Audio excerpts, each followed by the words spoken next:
இராணுவ விவகாரங்களில் தலையிட முடியாது தடுமாறும் அனுர. இலங்கைக்குள் ஆழ ஊடுருவும் அமெரிக்கா, கடும் பதற்றத்தில் இந்தியா. 2025 வரவு செலவு திட்டம் ஆயத்தமாகும் அனுர அரசாங்கம். ஆயிரக்கணக்கான மதுபான சாலைகள் மூடப்படும் அபாயம். இலங்கையில் அறிமுகமாகவுள்ள டிஜிட்டல் சாரதி அனுமதி பத்திரம். ஜாழ் வைத்தியசாலைக்குள் அர்ஜுனாவின் அட்டகாசம். வைத்தியர் சத்தியமூர்த்தியின் எச்சரிக்கை. அனுரவின் ஆட்சி மீதான நம்பிக்கை. மக்களிடத்தில் ஏற்பட்டுள்ள மாற்றம். கனடாவில் வைத்தியர்களுக்கு பற்றாக்குறை. வெளியான தகவல்.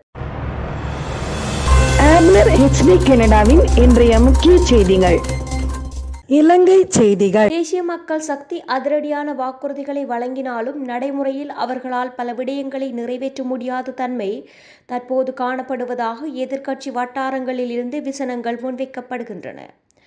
இலங்கை சட்டத்தின்படி புதிய அரசியல் அமைப்பு ஒன்றை கொண்டு வருவதற்கோ அல்லது மாற்றம் செய்வதற்கோ பெரும்பான்மை என்பது அவசியமாகின்றது. இதன்படி தற்போது தேசிய மக்கள் சக்தி அரசாங்கத்திடம் மக்கள் ஆதரவும் அதியுயர் பெரும்பான்மையும் காணப்படுகின்றது. இருப்பினும் தேர்தல் மேடைகளில் அவர்களால் வழங்கப்பட்ட வாக்குறுதிகளுக்கும் அதனை நடைமுறைப்படுத்துவதற்கும் பாரிய இடைவெளி காணப்படுகின்றது. இந்நிலையில் இலங்கையின் தற்போதைய ஆட்சி நடைமுறை தொடர்பில் பிரித்தானியாவின் மூத்த சட்டத்தரணி அருண் கனகநாதன் இராணுவ விவகாரங்களில் தலையிட முடியாது அனுர தரப்பு தடுமாறுவதாக தெரிவித்தார்.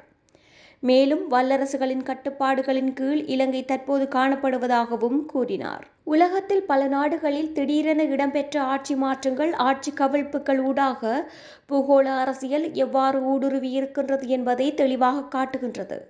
இதேபோலத்தான் இலங்கையிலும் இடம்பெற்றிருக்கின்ற ஆட்சி மாற்றத்தை யார் கையகப்படுத்தப் போகின்றார்கள் என்பதற்கு மிகப்பெரிய போட்டி இடம்பெற்றுக் கொண்டிருக்கின்றது. எனினும் இலங்கை அரசுடன் தொடர்ச்சியாக அமெரிக்கா ஒரு தொடர்பை பேணிக் கொண்டு வருகின்றது. இந்நிலையில் தங்களுக்கு கிடைக்கும் சந்தர்ப்பங்களையும் வாய்ப்புகளையும் அமெரிக்கா ஒருபோதும் கைவிடுவதில்லை. குறிப்பாக இலங்கையிலேயே தென்னை அபிவிருத்திக்கு எவ்வாறான நடவடிக்கைகளை மேற்கொள்ளலாம் என்பது தொடர்பில் கலந்துரையாடல்களை மேற்கொண்டிருந்தார்கள். இந்த நிலையில் மேற்குலகத்தின் நகர்வுகள் அண்மை காலமாக தென்னாசிய பிராந்தியத்தை நோக்கியே காணப்படுகின்றது.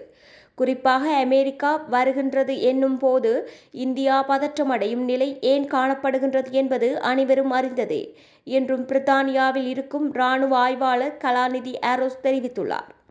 2025 ஆண்டுக்கான வரவு செலவு திட்டத்தை தயாரிப்பதற்கான அமைச்சர்கள் மட்டத்திலான முன் கலந்துரையாடல் ஜனாதிபதி அனுரகுமார திசாநாயக்க தலைமையில் ஆரம்பமாகியுள்ளது. குறித்த கலந்துரையாடல்கள் நேற்று ஜனாதிபதி அலுவலகத்தில் ஆரம்பிக்கப்பட்டுள்ளது. இதன்படி முதலாவதாக கல்வி அமைச்சரின் வரவு செலவு திட்டம் தொடர்பான முன்மொழிவுகள் மீதான கலந்துரையாடல்கள் இடம்பெற்றுள்ளது. அதன்போது கல்வி, உயர்கல்வி மற்றும் தொழிற்கல்வி அமைச்சர், பிரதமர் ஹரணி அமரசூரிய மற்றும் அமைச்சின் சிரேஷ்ட அதிகாரிகள் குழுவினர் கலந்து கொண்டுள்ளனர். பல மதுபான ஆலைகள் மற்றும் மதுபான கடைகள் வரி செலுத்தாததால் 2025 ஆண்டுக்கான மதுவரி உரிமம் வழங்க முடியாத நிலை ஏற்பட்டுள்ளதாக தெரிவிக்கப்படுகின்றது. நாடளாவிய ரீதியில் சுமார் 4500 மதுபான நிறுவனங்கள் மற்றும் மதுபான சாலைகள் உள்ளதாகவும் தற்போது 2025 ஆண்டுக்கான உரிமங்களை சுமார் 200 பேருக்கு பெற்றுக்கொள்வதற்கான வரி அனுமதி அறிக்கைகளை உள்நாட்டு இறைவரி திணைக்களத்திடமிருந்து மதுவரி திணைக்களம் பெற்றுள்ளதாகவும் குறிப்பிடப்படுகின்றது.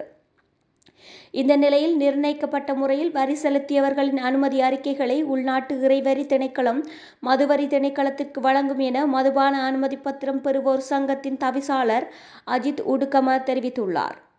அதேவேளை இதுவரை செலுத்த வேண்டிய வரியை செலுத்தாதவர்களும் உரிய வரியை செலுத்தி அதற்கான தகுதிகளை பெற்று அனுமதி அறிக்கைகளை அனுப்புமாறும் அவர் கேட்டுக் கொண்டுள்ளார். இதேவேளை உள்நாட்டு இறைவரி திணைக்களம் கடந்த வருடங்களில் பல்வேறு முறைகளின் மூலம் கலால் திணைக்களத்துக்கு அனுமதி அறிக்கைகளை அனுப்பிய போதிலும் இம்முறை அவ்வாறான செயற்பாடுகளை மேற்கொள்ள முடியாதது மதுவரி திணைக்களத்துக்கு அனுமதி அறிக்கைகள் கிடைப்பதில் தாமதம் ஏற்படுவதற்கு காரணமாக இருக்கலாம் என அவர் தெரிவித்துள்ளார். புதிய சாரதி அனுமதி பத்திரத்துக்கு பதிலாக புதிய டிஜிட்டல் சாரதி அனுமதி பத்திரத்தை விரைவாக அறிமுகப்படுத்த அமைச்சரவை அனுமதி அளித்துள்ளது. அமைச்சரவை கூட்டத்தில் இந்த தீர்மானம் எடுக்கப்பட்டுள்ளது. அத்துடன் டிஜிட்டல் சாரதி அனுமதி பத்திரம் வழங்கப்படும் வரை தற்போதைய முறையை தொடர்ந்து நடைமுறைப்படுத்தவும் அமைச்சரவை தீர்மானித்துள்ளது. போக்குவரத்து, நெடுஞ்சாலைகள், துறைமுகங்கள் மற்றும் சிவில் விமான சேவைகள் அமைச்சரினால் முன்வைக்கப்பட்ட யோசனைகள் கருத்தில் கொண்டு இந்த டிஜிட்டல் சாரதி அனுமதி பத்திரம் விரைவில் அறிமுகப்படுத்தப்பட உள்ளது. தற்போது ஸ்மார்ட் அட்டை சாரதி அனுமதி பத்திர விநியோகம் ஆரம்பிக்கப்பட்டு கிட்டத்தட்ட 15 ஆண்டுகள் கடந்துள்ளது. இந்த நிலையில் குறித்த நிறுவனங்களுக்கு இடையேயான தரவு பரிமாற்ற வசதிகளை வழங்கி புதிய தொழில்நுட்பத்துக்கமைய உலகில் பல நாடுகளில் தற்போது பயன்படுத்தப்பட்டு வருகின்ற டிஜிட்டல் சாரதி அனுமதி பத்திரத்தை வழங்குவது சிறந்ததென அரசு கண்டறிந்துள்ளமை குறிப்பிடத்தக்கது.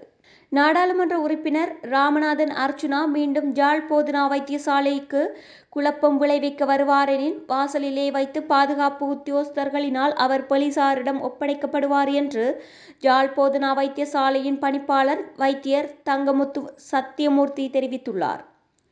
இடம்பெற்ற ஊடகவியலாளர் சந்திப்பின் போதே அவர் மேற்கண்டவாறு குறிப்பிட்டார். தொடர்ந்தும் தெரிவிக்கையில் யாழ் போதனா வைத்தியசாலைக்கு வருகை தந்த நாடாளுமன்ற உறுப்பினர் அர்ச்சுனா தான் தற்போது ஒரு நாடாளுமன்ற உறுப்பினர் என்றும் தன்னை சேர் என்று அழைக்குமாறும் கூறி எம்முடன் முரண்பட்டார். அவரை சேர் என்று அழைக்க முடியாது என்று பதிலளித்ததற்கு என்னை யாழ் போதனா வைத்தியசாலையின் பணிப்பாளர் பதவியில் இருந்து அகற்றுவேன் எனவும் நாடாளுமன்றத்துக்கு அழைத்து கேள்வி கேட்பேன் என்றும் கூறினார். அத்தோடு யாழ் போதனா வைத்தியசாலைக்குள் உள்நுழைந்து நாடாளுமன்ற உறுப்பினர் அர்ச்சுனா குழப்பம் விளைவிப்பதற்கு இடமளிக்க முடியாது. மீண்டும் ஒருமுறை அவர் யாழ் போதனா வைத்தியசாலைக்கு குழப்பம் விளைவிக்க முற்படுவாராயின் அவர் வாசலிலே வைத்து தடுத்து நிறுத்தப்பட்டு பாதுகாப்பு உத்தியோகஸ்தர்களினால் போலீசாரிடம் ஒப்படைக்கப்படுவார் என குறிப்பிட்டுள்ளார். நாட்டில் அனுரகுமார திசாநாயக்க தலைமையிலான அரசாங்கம் பதவியேற்றுள்ள நிலையில் ஊழலற்ற அரசாங்கத்தை நிலைநாட்டுவதாக அரசாங்கம் உறுதியளித்துள்ளது. அந்த வகையில் இந்த ஆட்சி மீதான நம்பிக்கை மக்களிடத்தில் இருவகையான மாற்றங்களை ஏற்படுத்தியுள்ளது. மக்களில் ஒரு சாரார் அனுர அரசாங்கம் கடந்த கால அரசாங்கத்தைப் போல மக்களால் துரத்தி அடிப்பதற்கு உள்ளாவர் என குறிப்பிடுகின்றனர். எனினும் மக்களில் மற்றொரு பகுதியினர் அனுர அரசாங்கம் தேர்தல் மேடைகளில் கொடுத்த வாக்குறுதிகளை தற்போது நிறைவேற்றி வருகின்றனர் எனவும் கடந்த அரசாங்கங்களை விட இந்த அரசாங்கத்தில் சில மாற்றங்கள் இடம்பெற்று வருகின்றது என்றும் குறிப்பிட்டுள்ளனர். கனடா டொரண்டோவில் மருத்துவர்களுக்கு கடுமையான பற்றாக்குறை நிலைமை உருவாகியுள்ளதாக அந்நாட்டு ஊடகங்கள் செய்தி வெளியிட்டுள்ளன. குறிப்பாக குடும்ப நல மருத்துவத் துறையில் இவ்வாறு மருத்துவர்களுக்கு பற்றாக்குறை நிலவுவதாக சுட்டிக்காட்டப்பட்டுள்ளது. இந்த நிலையில் குடும்ப நல மருத்துவத் துறைக்கு போதிய அளவு நிதி ஒதுக்கீடு செய்யப்படுவதில்லை என தெரிவிக்கப்பட்டுள்ளது. அத்தோடு புதிதாக மருத்துவத் துறையில் இணைந்து கொள்ளும் மருத்துவர்களும் குடும்ப நல மருத்துவத் துறையை தெரிவு செய்வதில்லை என குறிப்பிடப்பட்டுள்ளது. மேலும் மருத்துவர்களுக்கு உரிய சலுகைகள் வழங்கப்படுவதில்லை எனவும் இதனால் நோயாளர்கள் சிரமங்களை எதிர்நோக்க நேரிடுவதாகவும் தெரிவிக்கப்பட்டுள்ளமை குறிப்பிடத்தக்கது.